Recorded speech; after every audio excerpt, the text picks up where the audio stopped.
The Marine came home to find his childhood house had been turned into a drug lab by the one person he trusted to protect it. The hiss of the bus's air brakes was the sound of a lung exhaling, a long, tired breath held all the way from the coast. Staff Sergeant Elias Thorne stepped down onto the cracked asphalt of the station, the air hitting him like a memory. It was cool, damp, thick with the scent of wet pine and distant rain, a world away from the baked dust and cordite perfume of the last 18 months. He hoisted the duffel bag higher on his shoulder. It was a familiar weight, a constant companion, but for the first time in years, its contents were laundry and souvenirs, not mission-critical gear. He had told no one he was coming. Not his unit commander back at base, and certainly not his cousin. The surprise was the whole point. He pictured it 1,000 times in the belly of a CR-17, in the dead quiet of a forward operating base before dawn. He'd walk up the driveway, use the key he'd kept on his dog tag chain, and find Leo passed out on the couch watching some stupid action movie, the remote slipping from his hand.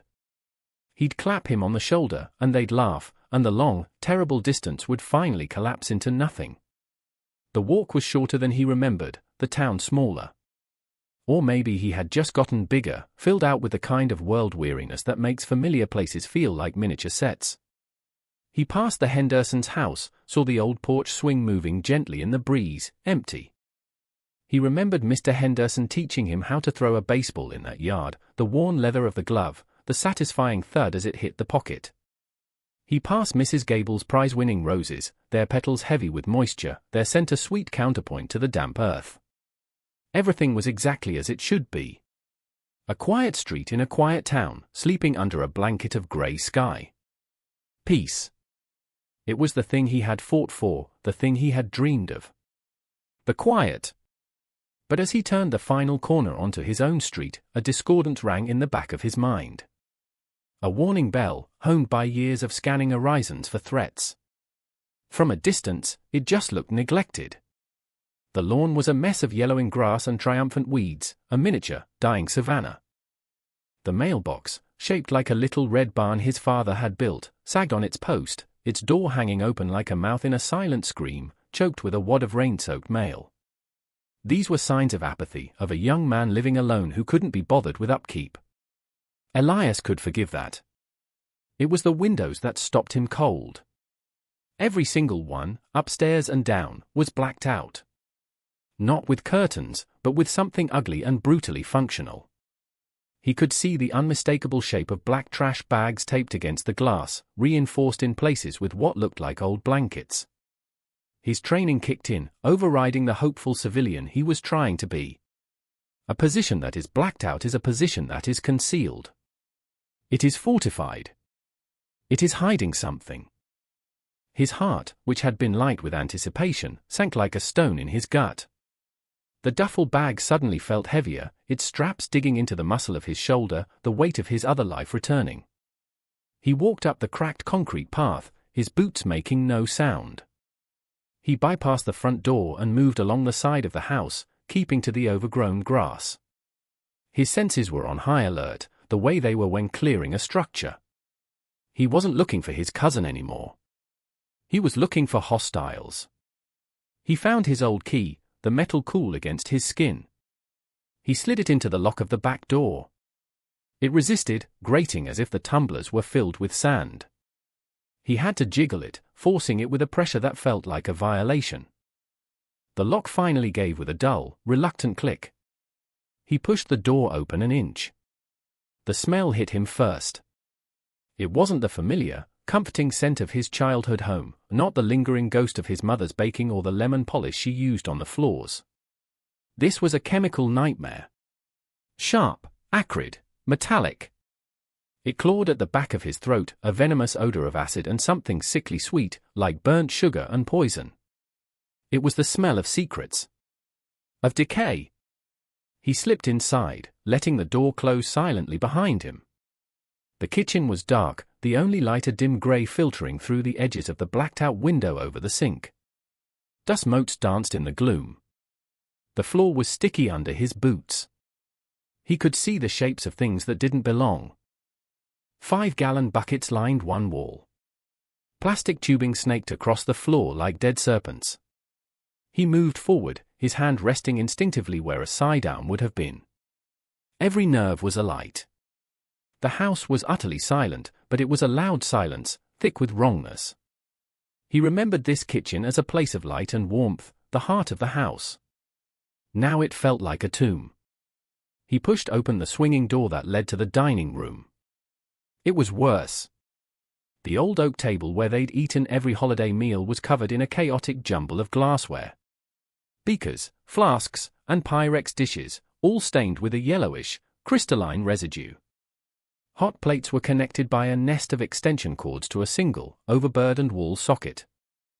On the built-in hutch, where his grandmother's china had once sat, there were now plastic jugs of chemicals with peeling warning labels. He recognized the setup instantly. Not from direct experience, but from mandatory intel briefs on domestic threats. It was a meth lab. A crude, dangerously volatile meth lab built in the heart of his history. The family photos on the wall, him in his Little League uniform, his parents on their wedding day, his grandparents smiling on the porch, were splattered with the same yellow filth. A chemical film coated every surface, every memory. It was a desecration. A faint sound from the living room. A choked, wet cough. Elias moved toward it, his steps measured, his body coiled. He rounded the doorway and saw him. On a filthy mattress thrown in the corner, surrounded by empty noodle cups and crushed cans, was Leo. Or what was left of him. His cousin was skeletal, his skin a pale, clammy grey. His dark hair was lank and greasy, and his eyes were sunken pits in a face that looked 50 years old, not 24. An ugly, weeping sore marked his cheek. His arms were a roadmap of collapsed veins and fresh track marks. He was a ghost haunting the ruins of their shared past. The shock was a physical blow. It buckled Elias's knees, and he had to put a hand on the doorframe to steady himself. The air rushed out of his lungs, replaced by the toxic fumes of the house. The carefully constructed image of his homecoming, the laughter, the surprise, the embrace, shattered into a million pieces. In its place was this horror. This absolute, soul-crushing betrayal. Rage came first, hot and pure. A white-hot fire that burned away the shock. He wanted to scream, to break something, to drag Leo to his feet and demand an answer for this sacrilege. But the sergeant in him took over before the man could break. Assess the situation. Identify the threats. The primary threat wasn't his cousin. It was the volatile, explosive lab in the next room. The secondary threat was Leo himself, medically unstable. He crossed the room in 2 strides and nudged Leo's foot with his boot. "Leo! Wake up!" His voice was unnaturally calm. Low. The voice he used right before everything went sideways. Leo's eyes fluttered open, unfocused and cloudy. He blinked, trying to make sense of the figure standing over him. "Eli," he croaked, his voice a dry rasp. Recognition dawned, followed swiftly by a wave of pure animal terror. He scrambled backward on the mattress, trying to pull a thin, stained blanket around himself as if it were armor. "Oh God. No. You're not supposed to be here." "Wasn't aware I needed an invitation to my own house," Elias said, the words like chips of ice. "What is this, Leo? What have you done?" "I can explain," Leo stammered, his eyes darting around the room, looking for an escape that wasn't there. "It's not what it looks like." "It looks like you turned our grandmother's kitchen into a bomb," Elias shot back, his control fraying. "It looks like you're dying on a mattress in the middle of it. So you go ahead and explain." "I've got time." Leo broke. A dry, racking sob tore from his chest. The story came out in a torrent of shame and fear, punctuated by tremors of withdrawal. It started after their grandmother died. The medical bills had wiped out what little savings she had. Leo lost his job at the lumber yard. The house, paid off and his only asset, was still a burden. Property taxes, utilities. He started selling some of his prescription painkillers to make ends meet. That led him to the wrong people. "They were just guys I knew from school, Eli. I thought it was no big deal, he cried, wiping his nose on the back of his hand. They found out I had the house, all empty. They said it was perfect. They said they'd cut me in, pay me just for the space. I said no. I swear, I said no. But they had been persuasive. They fronted him product, got him hooked. Once he was in their debt, once he was an addict, he had no more leverage. He wasn't the chemist, he was the caretaker. The lookout. The patsy who would take the fall if the whole thing went up. I was scared, he whispered, his eyes pleading. They said if I talked, they'd burn the place down with me in it. I didn't know what to do. I thought you had another year on your tour. I was going to be gone by then. I swear. Elias listened, the rage inside him slowly cooling, replaced by a vast, hollow ache. The clean lines of the battlefield were gone. There was no enemy to sight in on, no clear objective to take. There was only his cousin, a casualty of a different kind of war, one fought in quiet towns with poverty and pills. He saw not a monster, but a scared kid who had made a series of cascading, catastrophic mistakes. And he felt a profound, crushing guilt. He had been half a world away, earning medals for protecting strangers, while his own family, his own home, was being dismantled from the inside out. He had been so focused on the firefights in front of him that he never once thought to check his six, to look back at what he'd left behind. The weight of that failure was heavier than any pack he had ever carried. He stood there, caught between two worlds. The Marine in him knew the protocol. Secure the scene. Report it. Call the police, the hazmat team. Let the system handle it. It was the lawful, correct, and orderly thing to do. It would mean Leo would be arrested. In his condition, with the amount of evidence in the house, he'd face years in prison. He would never survive it. The house, a designated crime scene, would be seized by the state, lost forever. Everything his grandparents had worked for, gone. The other part of him, the brother, the grandson, the man who grew up in this house, saw a different path. A harder, darker path. He could handle this himself. It would be illegal. It would make him an accomplice. He would be covering up a felony. He would be choosing blood over the law he had sworn to uphold. He had to get out. He had to breathe air that wasn't poison.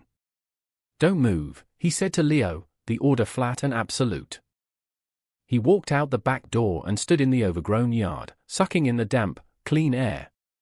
He felt the chemical scent clinging to his clothes, to his skin. He felt tainted. Across the way, a screen door creaked open. Mr. Henderson stepped onto his porch.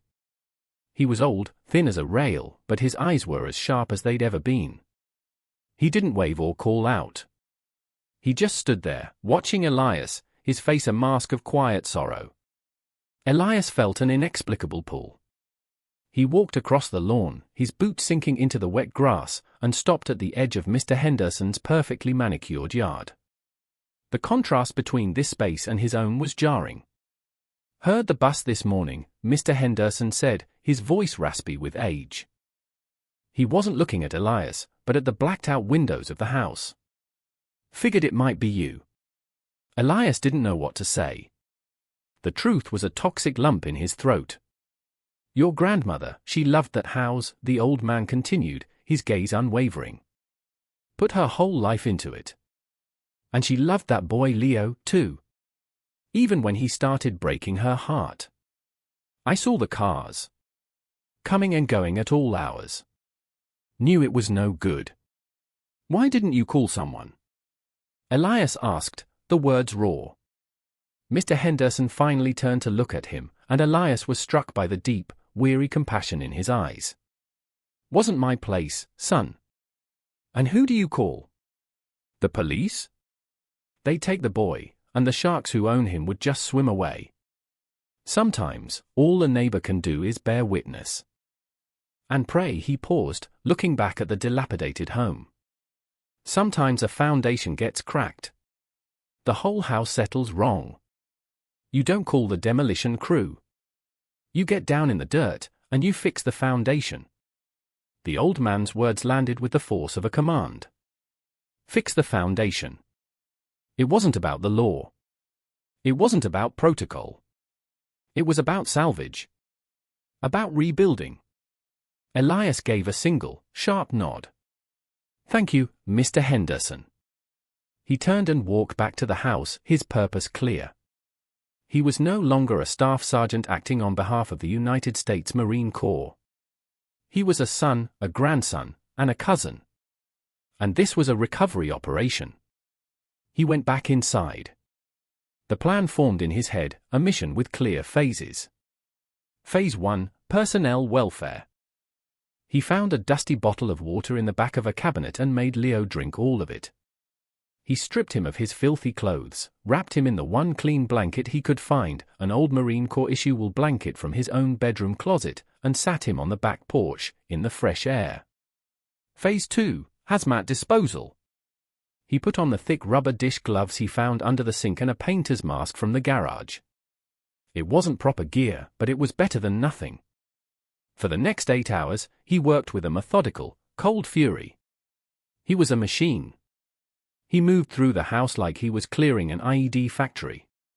He carefully poured the volatile liquids into sealable containers. He packed the glassware into boxes, cushioning them with old newspapers. He dismantled the tubing, the hot plates, the entire apparatus of decay. He worked without stopping, his muscles burning, his lungs aching from the fumes. He wasn't just cleaning a house. He was performing an exorcism. He scrubbed the floors on his hands and knees, scraping away the chemical residue. He tore the black bags from the windows, letting the grey afternoon light spill into the rooms like holy water. With every piece of trash he bagged, with every surface he wiped clean, he felt like he was reclaiming a piece of his own soul. He loaded everything into the back of Leo's battered pickup truck. The lab, the stained mattress, every last shred of evidence of the nightmare that had taken root there. He put his still trembling cousin in the passenger seat. "Where are we going?" Leo whispered. "To fix the foundation," Elias said. He drove for 2 hours, deep into the state forest, until he found a designated hazardous waste drop-off site he'd looked up on his phone. Under the cover of darkness, he unloaded the poisons. Then he drove to a 24-hour detox facility 2 towns over. He walked a weak and weeping Leo to the front door. "I can't," Leo said, his voice cracking. "They'll ask questions." "You fell," Elias said, his voice firm, leaving no room for argument. "You fell hard. You've been using, and you want to get clean. That's the only story there is. The rest is gone." He put his hands on his cousin's bony shoulders. "This is your fight now, Leo. You have to fight it." He watched until the door closed behind him, then he got back in the truck and drove home. 3 months later, the light of late autumn filled the kitchen. The air smelled of fresh paint and coffee. Elias sat at the old oak table, now sanded and refinished, its surface smooth and warm beneath his palms. He had worked on the house every day since. He repaired the floors, painted the walls, and planted new grass seed in the yard. He got a job at the local hardware store, the simple work of stocking shelves and mixing paint a calming balm on his spirit. He had found a new mission. It wasn't loud or violent. It had no medals. It was quiet and slow, and it was happening right here. The mission was rebuilding. He visited Leo every weekend. The conversations were stilted, difficult. There were years of wreckage between them. But Leo was clean. He was gaining weight. The light was starting to return to his eyes. They were building something new, plank by painful plank. Elias took a sip of his coffee and looked out the clean kitchen window. Across the street, Mr. Henderson was on his porch, reading the paper. He looked up, Sir Elias, and gave him a slow, deliberate nod. A nod of acknowledgement. Of respect. Elias raised his mug in response. He looked down at his hands, resting on the table. They were still a soldier's hands, calloused and capable, but now they bore new marks, nicks from putty knives, splinters from floorboards, stains from wood varnish. They were the hands of a man who was fixing his own foundation. The house was not the same one he had left. And he was not the same man who had returned to it. But as the morning sun streamed in, warming his face, it finally, truly, felt like home. It was a beginning.